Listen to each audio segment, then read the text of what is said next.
You know, I had a vision and I knew what I was looking for. The city has never been the right place for me. I knew I wanted to retire in the Mountain West. And so I was looking for a place to retire that wasn't the city and was outside. But I wanted to be around water. And so, you know, that's how we got here.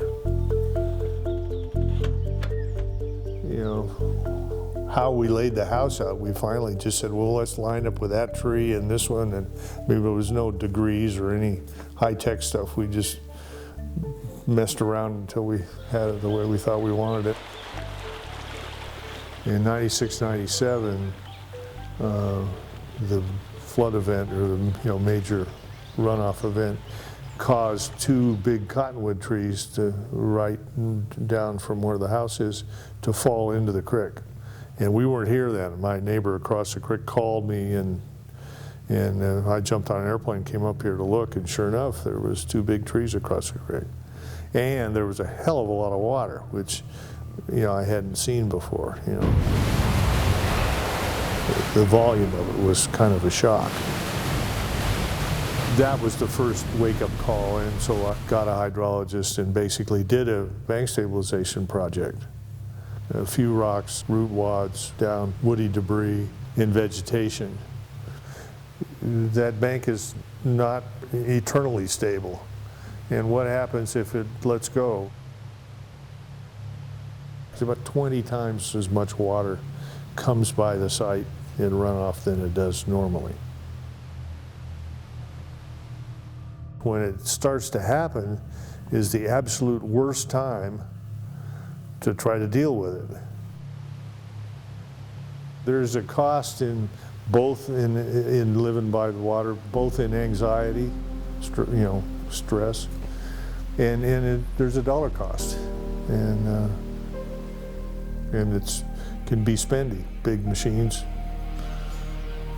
cost lots of money.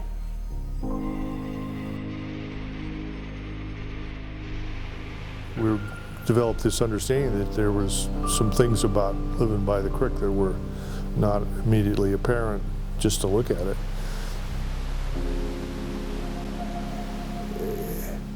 I thought I had asked enough of the right questions, and there is very little regulation or law to protect people from doing what really doesn't make sense. I mean, there are controls, but they're rather more subtle, and I kind of wish there was some way of managing this particular issue. There's no zoning, there's no building code. I was shocked at how much freedom I had to do what I wanted to do, even if it wasn't really the best idea.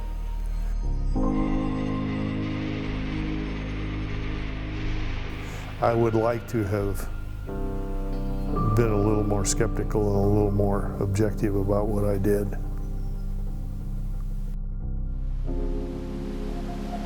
The idea that you can fix creeks is a fool's errand. The best fix to avoid having problems with the creek is to stay the heck back from it.